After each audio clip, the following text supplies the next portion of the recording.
बानी पीटीआई की नाअहली खत्म करने की दरखास्त पर फौरी समाअत की इस्तदा मुस्तरद कर दी गई है। तफसील जानते हैं नुमाइंदा जियो न्यूज मरियम नवाज ने हमें ज्वाइन किया है। जी मरियम, समाअत का अहवाल बताइए।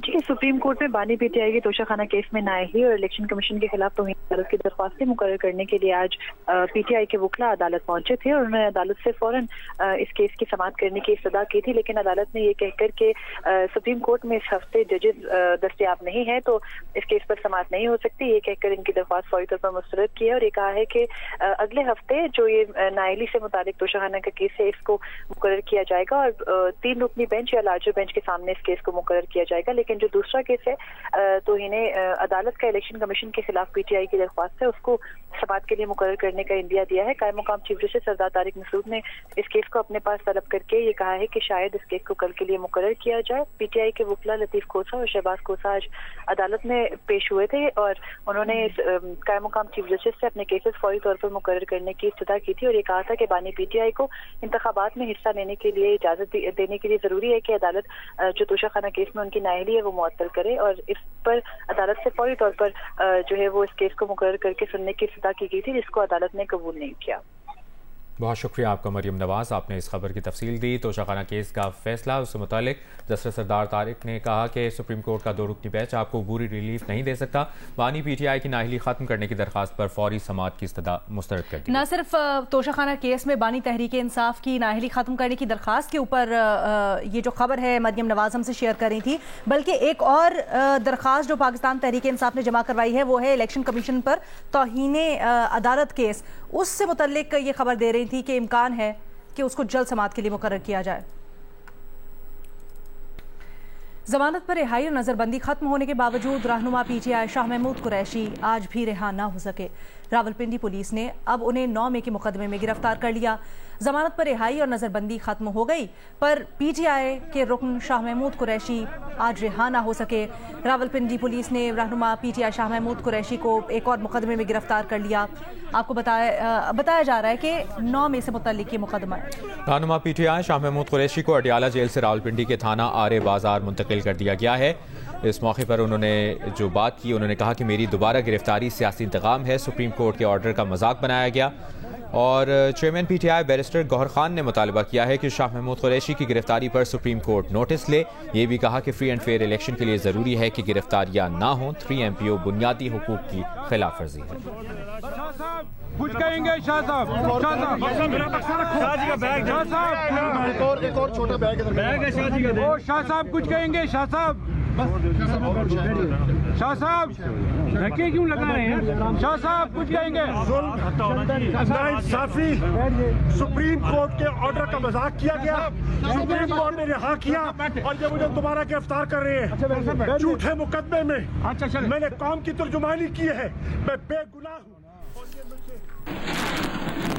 और अभी आपको बताएं, पाकिस्तान ने फतह 2 मिसाइल का कामयाब तजर्बा किया है। ISPR के मुताबिक फतह 2 जदीद तरीन एवियोनिक्स और परवाज की मुनफरिद रफ्तार से लैस मिसाइल है।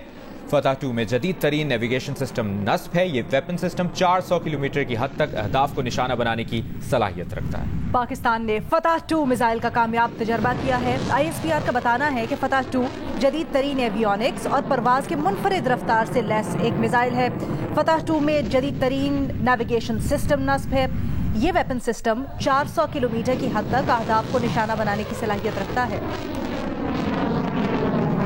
पाकिस्तान ने फतह 2 मिसाइल का कामयाब तजर्बा किया है। कराची को पानी की फराहमी के मंसूबे के 4 के ठेकों में संगीन बेकायदगियों का इंकशाफ हुआ है। कलरी बिघाड़ फीडर पुख्ता करने के 27 अरब रुपए के ठेके मनपसंद अफराद को दिए गए हैं। बेकायदगियों के इंकशाफ पर निगरान सिंध हुकूमत ने कलरी बिघाड़ के ठेके का अमल मनसूख कर दिया है। मनपसंद ठेकेदारों को नवाजने के लिए प्रोजेक्ट को 9 हिस्सों में तकसीम किया गया। सरकारी दस्तावेज के मुताबिक सेक्रेटरी आपाशी, सेप्रा हुक्काम और सिंध हुकूमत ने बेकायदगियों का नोटिस ले लिया है। सिंध हुकूमत ने ठेके का अमल मनसूख करके मुतल्लिका हुक्काम और प्रोजेक्ट डायरेक्टर के खिलाफ कार्रवाई का आगाज कर दिया है। चीफ सेक्रेटरी सिंध ने प्रोजेक्ट डायरेक्टर हाजी खान जमाली को शो कॉज नोटिस जारी कर दिया। प्रोजेक्ट डायरेक्टर को शो कॉज कानून तोड़ने, सरकारी अहकामात नजरअंदाज करने पर दिया गया है। सिंध हुकूमत का कहना है कि कानून को मद्देनजर रखते हुए अहम तरीन मंसूबे का ठेका जल्द ही दिया जाएगा। जराये का कहना है कि नैब से बचने के लिए 27 अरब रुपए के मंसूबे को 9 हिस्सों में बांटा गया।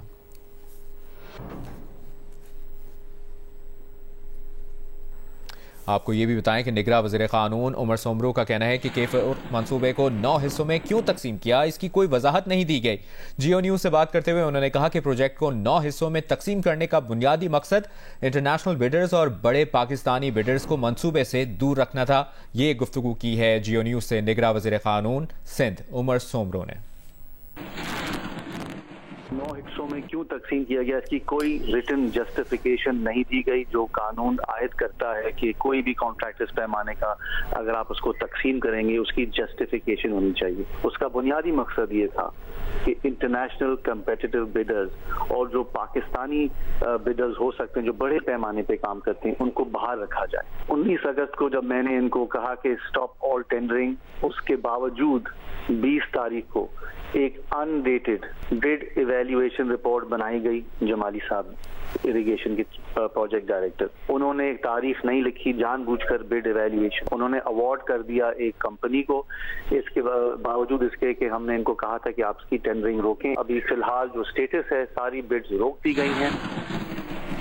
कराची को पानी की फराहमी के मंसूबे K4 के ठेकों में संगीन बेकायदगियों का इंकशाफ। कलरी बिघाड़ फीडर पुख्ता करने के 27 अरब रुपए के ठेके मनपसंद अफराद को दिए गए हैं। बेकायदगियों के इंकशाफ पर निगरां सिंध हुकूमत ने कलरी बिघाड़ के ठेके का अमल मनसूख कर दिया है।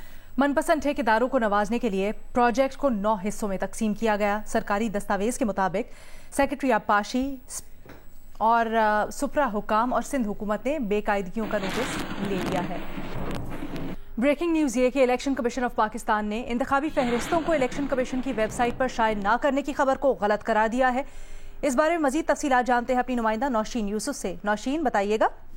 जी बिल्कुल, इलेक्शन कमीशन ने कहा है कि इलेक्शन रूल्स के तहत हतमी इंतखाबी फहरिस्तों की सॉफ्ट और हार्ड कॉपी जो है वो हासिल करने के लिए तफसीलात जो है वो मौजूद है। इंतखाबी फहरिस्तों को वेबसाइट पर अपलोड करने की कानून में कोई शिक नहीं है। वोटर्स का जाती डेटा जो उनका नाम, उनका शनाख्ती कार्ड नंबर, तस्वीर होती है, उसको कोई फर्द या इदारा किसी गलत मकसद के लिए इस्तेमाल ना करे। ये डेटा ऐसी ऑर्गेनाइजेशन भी इस्तेमाल कर सकती है जो कि रियासत के खिलाफ काम करती है। इसीलिए आवाम की सहूलत के लिए इलेक्शन कमीशन ने 8300 की सहूलत दी है ताकि वो अपने नाम और कवायद को चेक कर सकें। डेटा को जो है साइबर अटैक से भी महफूज रखना जो है जरूरी है। इंतखाबी फहरिस्तें कानून के मुताबिक ज्वाइंट इलेक्टोरेट के तहत बनाई जाती हैं। ये किसी मजहब की बुनियाद पर नहीं बनाई जाती है। उम्मीदवार या कोई दीगर शख्स इंतखाबी फहरिस्तों के हिसाब कॉपियां जो है वो हासिल कर सकता है। जी अच्छा नौशीन, ये जरा वाज़ेह कीजिएगा, ये कहा है इलेक्शन कमीशन ने कि खबर गलत है, लेकिन ये भी कह रहे हैं कि वो अपलोड नहीं करेंगे। जी उन्होंने कहा है कि इलेक्शन की जो इंतखाबी फहरिस्तें हैं उनको वेबसाइट पर शाया करने का कोई भी कानून जो है वो मौजूद नहीं है। कानून की किसी भी शिक में नहीं है कि इंतखाबी फहरिस्तों को वेबसाइट पर लोड किया जाएगा, क्योंकि इसमें वोटरों का जो है वो जाती डेटा होता है जिसमें जो किसी कोई फर्द या कोई शख्स जो है गलत मकासद के लिए इस्तेमाल कर सकता है। इसलिए इलेक्शन कमीशन का कहना है कि कोई कानून नहीं है कि उनकी जो इंतखाबी फहरिस्तें हैं उनको, जो लोगों की डेटा है, उनकी तफसीलात है, उनको अपलोड किया जाए। जी ठीक, बहुत शुक्रिया नौशीन तफसीलात के लिए।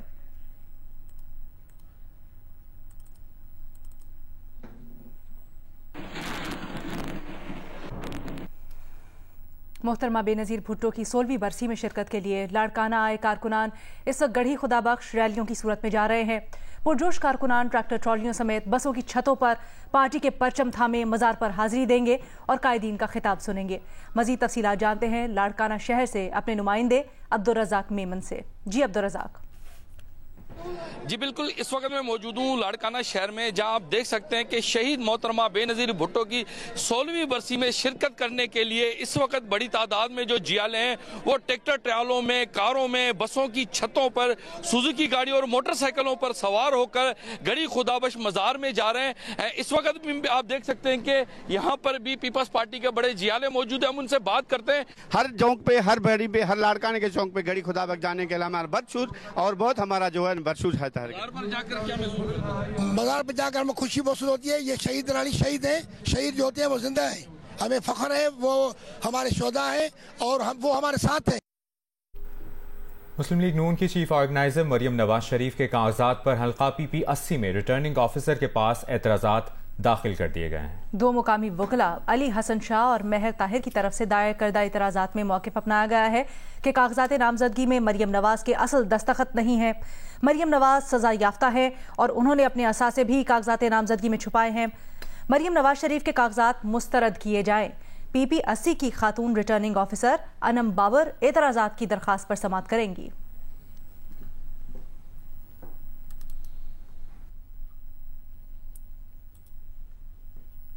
शाह महमूद कुरैशी की बेटी मेहरबानो कुरैशी का कहना है कि उन्हें नहीं बताया जा रहा कि वालिद को अडियाला जेल से कहां लेकर गए हैं।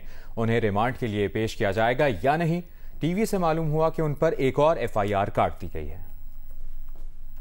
हमें इस वक्त कोई इन्फॉर्मेशन नहीं दी गई। जब वो अरेस्ट कर रहे थे हमें तो लगा था कि MPO के तहत कर रहे हैं। अब हमें टेलीविज़न से पता चला है कि उन्होंने एक नई FIR में किया है।